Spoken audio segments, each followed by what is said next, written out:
En tout cas, merci beaucoup. C'est vrai que c'est difficile de vous dire à quel point le président de la République et son Premier ministre sont satisfaits de la participation sénégalaise. Dès que l'annonce a été faite, le président de la République a donné les instructions pour que toutes les mesures idoines soient prises à l'effet d'assurer une participation de qualité dans des conditions optimales de la délégation sénégalaise au 9e jeu de la francophonie. Je pense que cela s'est révélé par une belle présence de la délégation sénégalaise à la cérémonie d'ouverture qui a marqué tous les autres pays qui étaient présents. Les médias nationaux et internationaux en ont fait cas en saluant le génie créateur du Sénégal, le sens de la méthode et de l'organisation du Sénégal. Et je pense également qu'il n'y a pas une délégation qui est venue d'une la plus belle manière que celle sénégalaise en matière de présence, d'accompagnement, de mise à disposition de moyens qu'il fallait. Et cela s'est avéré à travers également la bonne tenue, l'excellent comportement de l'ensemble des membres de la délégation au niveau du village. Je pense que c'est une édition au cours de laquelle absolument rien n'a été noté comme quiproquo, comme problème ou comme reproche majeur. L'équipe a été soudée, la délégation a eu l'occasion d'être très bien encadrée par la partie administrative, la partie technique. Mais le plus important, c'est qu'on a montré également une symbiose parfaite entre acteurs culturels et acteurs de sport. C'est pourquoi le président de la République étant absent du pays, le Premier ministre m'a demandé de venir au nom du président de la République, en son nom, accueillir la délégation, mais surtout adresser à l'ensemble de nos sportifs, de nos acteurs culturels, de l'encadrement administratif, technique, de l'ensemble des responsables des fédérations, des comités, du comité olympique, leurs chaleureuses félicitations, leur gratitude, mais également leur grande satisfaction. Mais surtout vous dire également que le président de la République a donné toutes les orientations pour que les moyens soient renforcés, la disponibilité du gouvernement soit également renforcée à l'effet de toujours faire rayonner le génie créateur sénégalais, à l'effet de faire rayonner encore au niveau international le talent sportif de ces jeunes qui bénéficient particulièrement d'un encadrement de qualité. La moisson a été belle, les résultats ont été exceptionnels. Nous sommes restés tout le temps en contact direct avec le secrétaire général adjoint du gouvernement, avec la responsable du département de sport, avec la directrice des arts, qui nous rendait compte au quotidien, mais également la presse nationale et internationale également, montrer également toute l'excellence du comportement de la délégation sénégalaise. Je pense que d'autres pays, vous avez vu, sont arrivés un à un, des compétiteurs qui sont absents, qui n'ont pas pu être à l'heure. Le Sénégal est arrivé en bloc, est rentré en bloc et ne s'est pas plaint de choses particulières, mais vous le méritez très amplement. Le président de la République ne regrette pas de l'avoir fait et il compte renforcer les moyens. Je pense que nous avons beaucoup de médailles d'argent, beaucoup de médailles d'or. Parmi tous les pays qui compétissent, nous avons un rang extrêmement honorable, mais ce n'est qu'un début.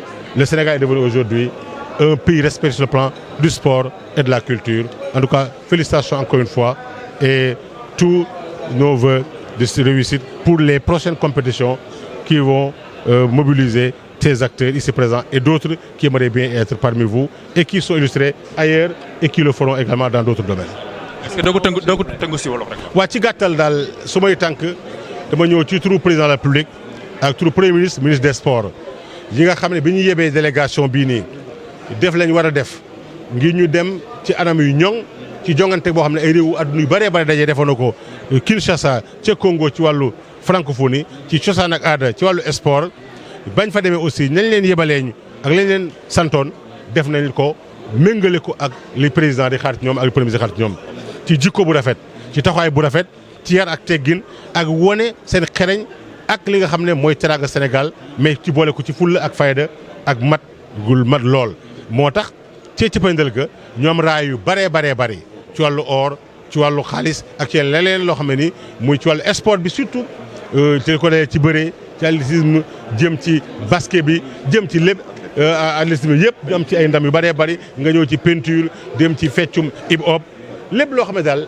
luy wone mën-mën ak daraja Sénégal ña fa dem wane nañ ko ñi amul raaya tamit wane xarañ bu mat sëkk jikko bu rafet goo xam ne ni la ca ba ñu taxawee dañ leen bravo kañ leen wan leen ko waaye nag gëm naa ne aussi nañ fa nekkee dégguñ benn tolof ndaxte jikkooy Sénégal bu taaru moo fa feeñ mais aussi taxawu gouvernement également bu mat moo fa feeñ boo xoolee réew yu bëree bari dañ fa ñëwandoo benn par benn ñii tardé ñii sax ñu leen di xaar gisuñu leen Sénégal seen roppalaan lañ wàccee seen roppalaan lañ fa jógee ko ñëw dëgg la lépp du mën a mat waaye gëm naa ne daal buñ tollee suñu bopp ak keneen duñ ñee kenn waaye nag da ngeen ko matee président de la république dane ay ndawam ñuy jongante ci wàllu cosaan ak aada ñuy jongante ci wàllu sport dañoo sagal Sénégal démb ak tey sax di ko sagal aujourd'hui suñu diplomatie bokk na ci li ko gën a fësal gën ko yëkkati suñu sportif suñu acteur culturel kon lu leen président defoon rek réew mi ko amul lu mu am dina ko def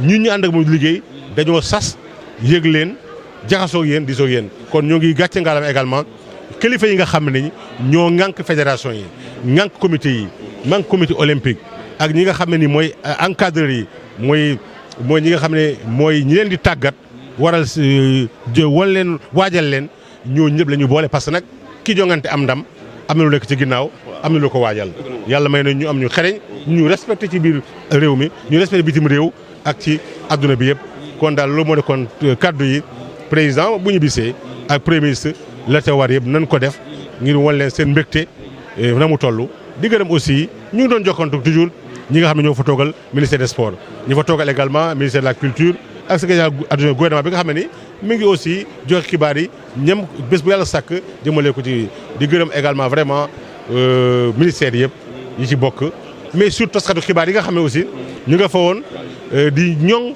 di xiital ndaw ñi ci fàttaliku seen raaya seen bàkk réew ak seen daraja réew jërë ngeen jëf. kon comme ñu ngi ak le site officiel du CNG jege si tuuti nga sànni si ay quelques kàddu rek.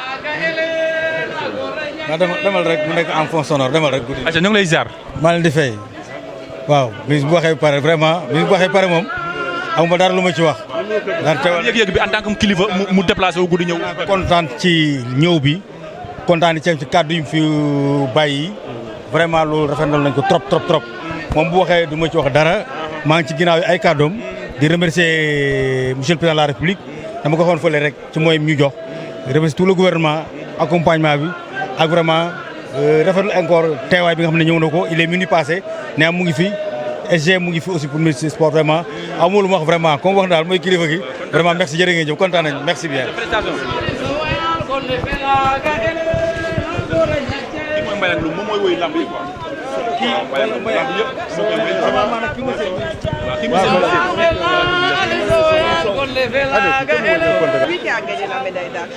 Félicitations. Bien parlé. J'étais là-bas. Je rends visite. Bravo en tout cas. Il a même gagné la médaille d'or en fait. C'est la vérité, oui. Non, je voulais prendre son contact. Vous le savoir qu'après.